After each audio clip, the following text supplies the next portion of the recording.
Bonjour à toutes et à tous, on se retrouve pour la troisième séance de notre chapitre d'histoire sur les Européens, la conquête du monde, la domination coloniale. Je vous rappelle rapidement en utilisant ce que vous voyez à la vidéo, ce qu'on a fait pour l'instant dans ce chapitre-là. Alors, on a fait une première séance en classe entière, plus ou moins perturbée, avec les annonces du nouveau confinement selon les classes, durant laquelle on a vu les documents au tableau, on a analysé les documents au tableau, et ensuite je vous ai distribué la feuille de présentation du chapitre, vous avez copié l'introduction.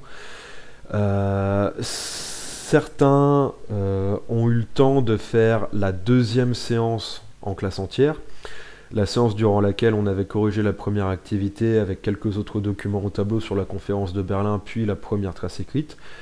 Pour d'autres classes, cette activité et cette trace écrite ont été faites lors d'une première vidéo YouTube. Aujourd'hui, on se retrouve sur la troisième séance du coup, et vous voyez sur la vidéo que on va corriger l'activité que je vous ai donnée à la séance précédente sur la conquête de l'Algérie. Une fois que j'aurai corrigé cette activité en vidéo, on étudiera encore 3 ou 4 documents, je crois,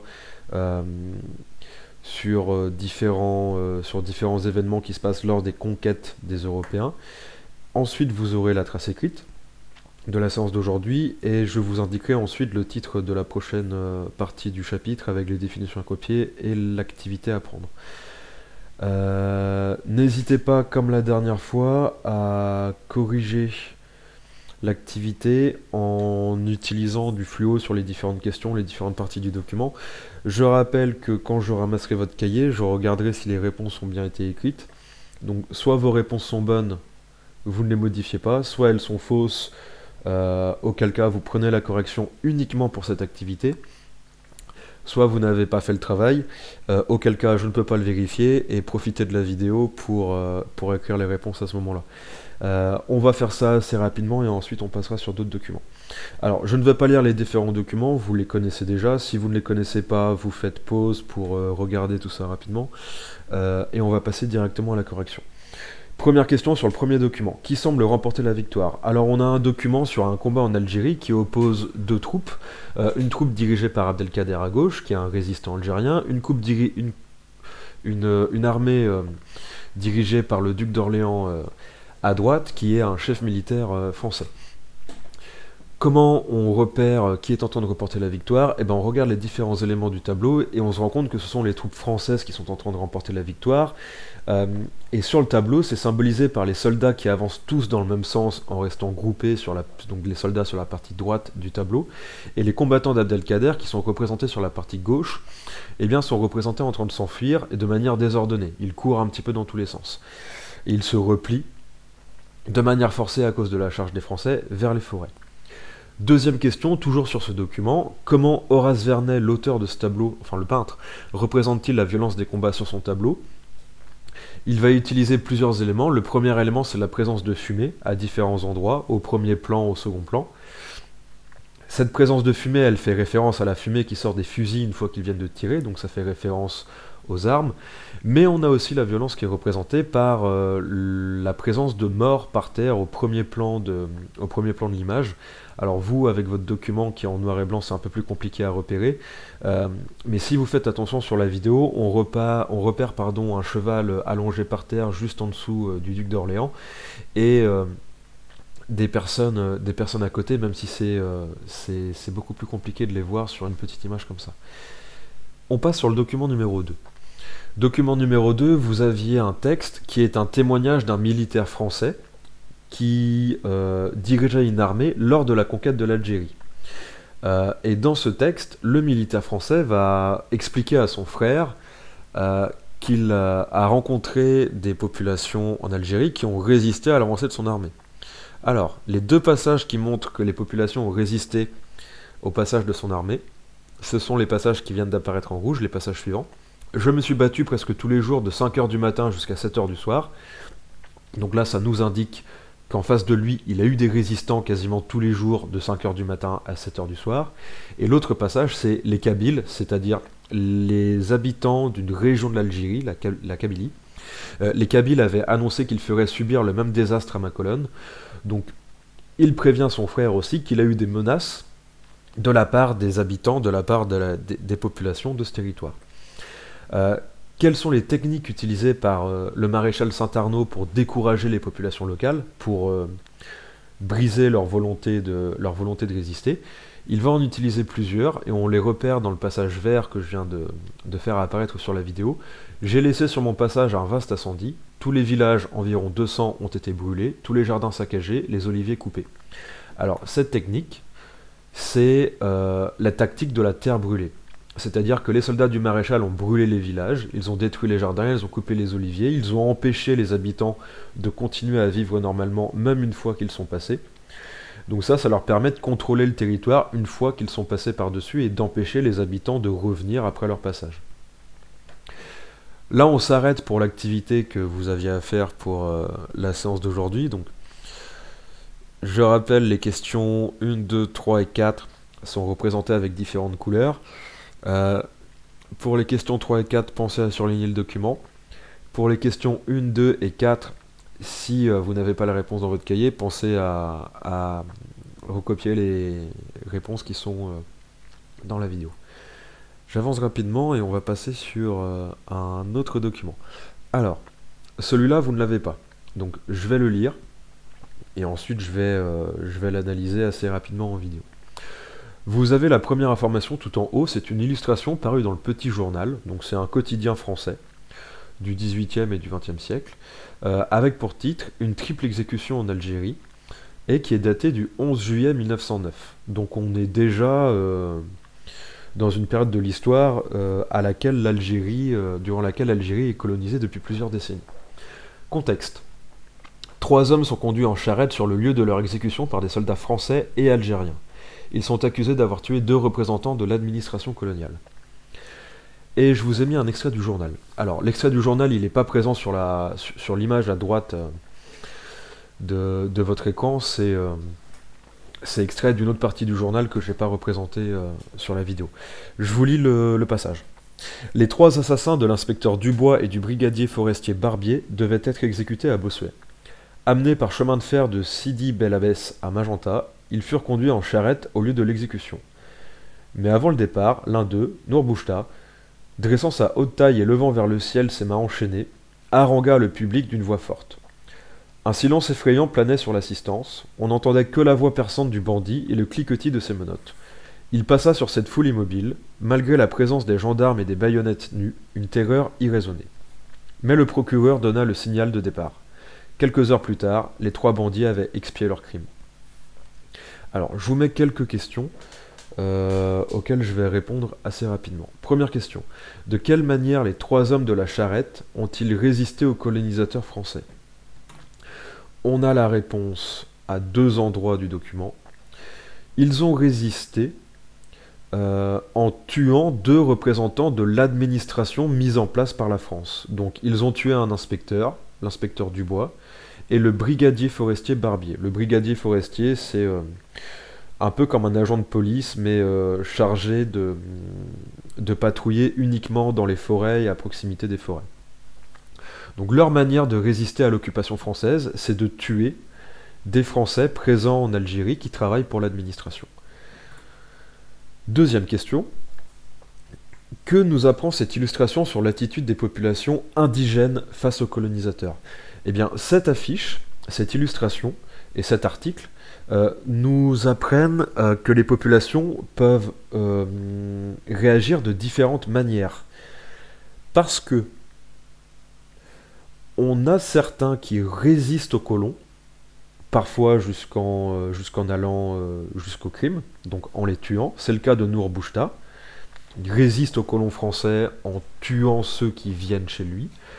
On a d'autres, par contre, que vous voyez repérer sur l'image, en jaune, qui collaborent avec les colons français et qui s'engagent dans des troupes pour les aider à empêcher les rébellions. Donc là, on est dans une situation plus compliquée que ce qu'on pourrait croire au départ. On n'a pas d'un côté les colonisateurs qui arrivent et toute la population du pays colonisé qui va se mettre à résister. C'est plus compliqué que ça. On va avoir en réalité certaines personnes du pays colonisé qui vont résister, parfois jusqu'à la mort. C'est le cas de Nour Boujta. Il a tué des colonisateurs français, donc les colonisateurs français, en représailles, l'ont exécuté. Mais on va avoir d'autres personnes, comme on voit repéré sur l'image, qui vont s'engager aux côtés des pays colonisateurs et qui vont aider les pays colonisateurs à contrôler la population. Ça, c'est possible parce que dans les pays où arrivent les Européens, dans les territoires où arrivent les Européens, on a souvent des populations qui sont divisées et qui sont déjà en train de se battre, et les Européens vont profiter de ces divisions pour essayer de s'allier avec un des deux camps contre l'autre camp. Et c'est ce qu'on a sur l'image. Il y a une partie des Algériens avec lesquels les Européens se sont alliés contre d'autres Algériens pour mettre en place le processus de colonisation. On passe à un autre document qui, lui aussi, est une illustration du Petit Journal, mais c'est une illustration qui a été publiée 14 ans plus tôt que celle qu'on vient de terminer, et qui nous parle de l'expédition de Madagascar. Alors Madagascar, vous le voyez représenté sur la vidéo, c'est l'île verte, qui se situe dans l'océan Indien au sud-est de l'Afrique. Et je vous ai mis à côté de cette petite affiche, de la même manière que tout à l'heure, un contexte. Alors, je vous le lis et ensuite on analyse de la même manière le document. En 1895, Rana Valona, reine de Madagascar, refuse d'accepter le protectorat français. Face à ce refus, la France envoie une expédition d'environ 20 000 soldats à Madagascar, composée de Français et de nombreux soldats des colonies. Les troupes entament une marche jusqu'à la capitale Tananarive, qui est prise le 1er octobre. Première question. Quelle est la réaction des populations indigènes et de la reine Rana Valona face aux exigences françaises qui veulent contrôler le territoire de Madagascar? Eh bien, on l'apprend grâce à l'affiche et grâce au contexte. La reine Rana Valona, elle refuse d'être placée sous la protection, entre guillemets, de la France. Dans la réalité, c'est plus sous la domination de la France. En retour, la France réagit en envoyant une expédition, et les populations locales se soulèvent face à l'expédition française. C'est ce que vous voyez représenté en rouge sur l'illustration. Donc en bas à gauche de l'illustration, vous voyez les populations de Madagascar qui résistent aux colonisateurs en train d'essayer de contrôler le pays. On peut repérer un peu plus d'informations encore grâce à cette affiche. Que nous apprend cette illustration sur l'attitude des populations des colonies face aux colonisateurs? Donc là, on n'est pas uniquement on n'est pas simplement en train de réfléchir sur les populations de Madagascar, on est en train de réfléchir sur les populations des différentes colonies. Et cette affiche, elle nous donne une information importante, c'est que les habitants des colonies n'ont pas tous la même attitude face à la colonisation française. On revient sur ce qu'on a vu sur la précédente affiche. Durant la phase de conquête, les populations ont tendance à résister, mais certains habitants peuvent aussi apporter leur soutien aux Français, notamment en s'engageant comme soldats. Et c'est ce que vous avez en jaune sur l'affiche. On a l'armée française dirigée par un personnage de couleur blanche, donc on peut imaginer lui qu'il est originaire directement de France, qui commande la troupe. Mais on a plusieurs personnes dans cette armée française qui sont d'autres origines, et bien ce sont en fait des habitants d'autres colonies qui sont engagés dans l'armée française et qui aident l'armée française à conquérir de nouveaux territoires. Donc ça nous amène à une situation qui est assez compliquée, parce que la colonisation mise en place par les Européens, là vous avez l'exemple français, mais c'est le cas pour tous les autres pays européens également, elle n'est pas faite uniquement par des habitants du pays européen, elle est faite à la fois par des habitants du pays européen, mais aussi par des habitants d'autres colonies qui ont été conquises par le pays européen. Donc c'est une situation complexe, parce qu'on a des habitants des colonies qui se battent contre des habitants d'autres colonies. Donc c'est compliqué d'établir les responsabilités, et c'est pas possible en fait de dire c'est que de la faute des Français ou des pays européens, et toutes les autres populations ont été victimes. Donc c'est un processus complexe dans lequel on a des populations qui parfois participent à la colonisation et qui d'autres fois résistent à la colonisation. Et en fait, c'est le résultat des choix de chaque individu, qui certains vont faire le choix de résister, d'autres vont faire le choix de participer à la politique de colonisation d'un pays européen ou d'un autre pays européen. Face à ça, là je vous donne un document qui est un extrait d'un livre publié à la fin du 19e siècle, que je vais lire. Si vous préférez le lire vous-même, vous pouvez faire pause et avancer de quelques secondes, et ensuite on va l'analyser ensemble. Alors, un Français témoigne de la résistance malgache, c'est-à-dire des habitants de Madagascar, et de la répression lors de la colonisation du territoire par la France. Des actes de répression de l'Imirina, c'est une région à Madagascar, eurent lieu le 5 mars 1896. 4 unités mobiles de la compagnie Tevena devaient cerner Manarissota, qu'on prétendait être refuge d'une bande de rebelles. Après le cessez-le-feu, on continua de tirer et de charger à la baïonnette. La répression fut impitoyable. En novembre, je partis à Abatomanga. Les abords du village étaient jalonnés de piquets surmontés de têtes. Les exécutions se faisaient presque journellement. De fait, il n'arrivait à Abatomanga que des gens qu'on prenait, soi-disant, les armes à la main, et à qui on coupait la tête, sans interrogatoire et sans aucune forme de procès. Maintenant, on voyait dans tout le pays en insurrection des chefs de bande entraînant la population.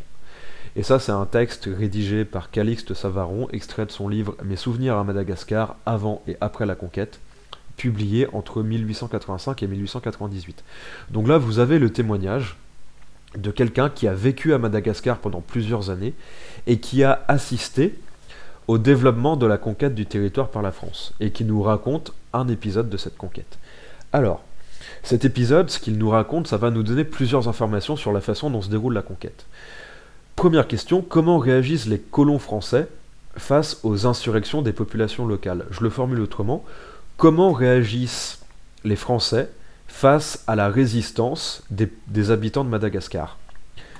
Eh bien, ce texte nous permet de repérer que les militaires français mettent en place une répression, c'est-à-dire un contrôle violent, basé sur des interventions militaires contre les rebelles, mais qu'ils mettent aussi en place des exécutions sans procès pour certains résistants, pour certaines populations qui résistent à la colonisation. Donc, premier élément du texte, on repère comment les colonisateurs, là on a l'exemple français, contrôlent, punissent les populations qui se rebellent. Des interventions militaires, des exécutions, parfois sans procès. Deuxième question, comment réagissent les populations locales face à la répression des colons français? Je le dis autrement, une fois que les colons français ont mis des expéditions militaires, ont puni ceux qui résistaient, les habitants restants, comment est-ce qu'ils vont réagir? Eh bien, les habitants restants, ils vont réagir parfois en se rebellant. On a les extraits du texte, une bande de rebelles, on voyait dans tout le pays en insurrection des chefs de bande entraînant la population. Eh bien ça nous permet de nous rendre compte que les populations, face aux actions du pays qui colonise, vont prendre les armes et vont se réunir en bandes dirigées par des chefs. Donc là, depuis tout à l'heure, avec les deux affiches plus ce texte-là, on se rend compte qu'on a d'un côté des populations qui résistent, c'est le cas en Algérie, c'est le cas à Madagascar. Ce texte-là nous montre encore qu'on a des populations qui résistent, qui sont parfois exécutées. Mais ces différents documents nous montrent aussi qu'on a parfois des populations qui collaborent avec les pays colonisateurs. C'est le cas en Algérie, c'est le cas à Madagascar, et c'est le cas dans toutes les colonies en fait. On arrive sur un document qu'on a déjà étudié rapidement, et là on va essayer de le développer un petit peu plus, de l'analyser d'une autre manière. Alors, que représente cette couverture? Je vais avancer rapidement, vous connaissez déjà. Hein. Cette couverture représente la compétition entre les pays européens pour la colonisation de l'Asie. On a le titre de la couverture qui est précis, hein, à l'assaut de l'Asie. On comprend tout de suite de quoi ça parle. Comment est représenté le roi du Siam sur cette couverture? On l'avait déjà dit rapidement la dernière fois, le roi du Siam, il est représenté en se tenant aux côtés de la France. Donc il n'est pas à genoux face à la France, il n'est pas allongé par terre, non, il est côte à côte. Quelle information, du coup, cette couverture nous apporte sur la réaction de certaines élites indigènes lors des conquêtes coloniales? Eh bien, ça nous permet de nous rendre compte que certaines élites locales, des territoires colonisés, collaborent parfois avec les pays colonisateurs. Et là, c'est le cas du roi du Siam, qui se tient côte à côte, qui se tient à côté de la France, et qui est en train de l'aider à mettre en place sa politique de colonisation. Donc là, on arrive à la fin des différents documents qui vous ont permis de vous rendre compte que dans chaque territoire, on a toujours deux réactions différentes. Première réaction, des populations qui résistent aux colons européens, qui résistent aux conquêtes. Deuxième réaction, des populations du territoire colonisé qui vont participer à la colonisation, qui vont collaborer avec les pays européens, en espérant mieux s'en sortir que ceux qui vont leur résister. Évidemment, ils ont une idée derrière la tête, c'est pas toujours par plaisir qu'ils font ça. Et donc ça nous montre que les pays européens, ils arrivent à tirer parti, ils arrivent à profiter des divisions entre les populations des pays qu'ils sont en train de conquérir, en parvenant à monter les populations les unes contre les autres, pour mettre en place une conquête plus facile, plus efficace. On arrive à la fin de la séance d'aujourd'hui. Le titre du grand 1, il est copié depuis un moment, depuis l'introduction au principe. Le titre du grand B, vous l'aviez copié pendant la séance précédente. Aujourd'hui, vous allez avoir une trace écrite à faire qui va se dérouler en 3 paragraphes. Vous avez l'information en bas à droite. Et le premier paragraphe, vous l'avez sous les yeux. Je vous laisse faire pause, le temps de copier ce paragraphe dans votre cahier à la suite de l'activité et des questions qu'on a corrigées tout à l'heure. Et quand vous avez terminé de copier, vous remettez lecture et vous aurez le deuxième paragraphe qui arrivera un petit peu après dans la vidéo. Je vous laisse faire pause. Vous avez terminé d'écrire en principe, je vous mets le deuxième paragraphe et vous allez fonctionner avec le même système. Vous allez mettre pause pour copier le deuxième paragraphe et une fois que c'est terminé, vous refaites lecture. Vous avez terminé le deuxième paragraphe en principe. Je vous affiche le troisième paragraphe. Alors, faites attention, le troisième paragraphe, c'est celui qui est tout en bas, qui commence par au final et qui fait à peine 3 lignes. Le reste, au-dessus, vous n'avez pas besoin de copier. Ce qui est indiqué au-dessus, là, le paragraphe dans la petite zone violette, c'est le deuxième paragraphe que vous avez déjà écrit. Je vous laisse mettre pause et ensuite je vous donnerai le titre de la partie suivante du chapitre.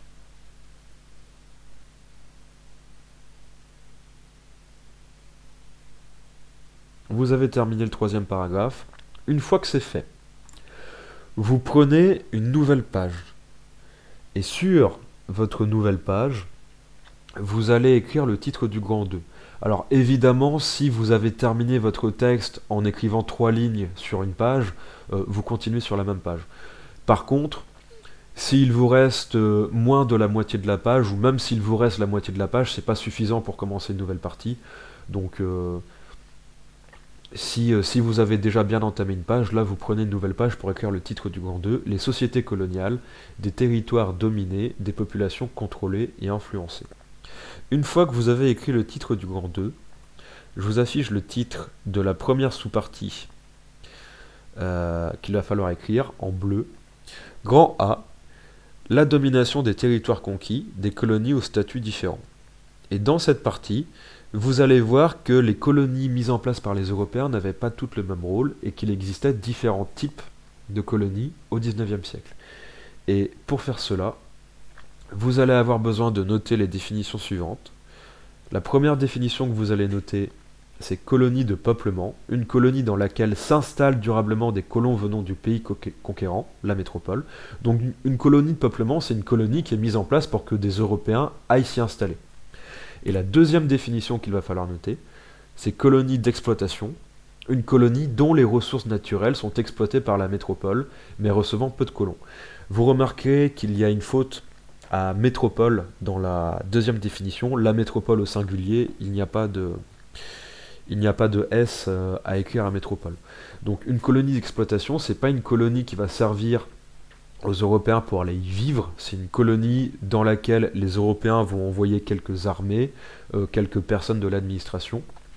Mais l'objectif de cette colonie, ça va surtout être d'exploiter les ressources grâce au travail des populations qui sont déjà présentes.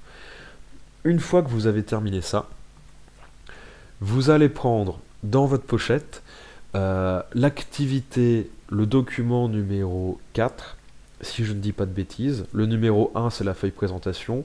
Le numéro 2, c'était l'activité sur euh, les rivalités entre la France, l'Allemagne, l'Angleterre, etc.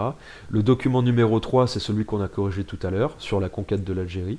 Le document numéro 4, c'est celui-là, sur différents éléments qui se mettent en place en Algérie, une fois que les Français se sont installés.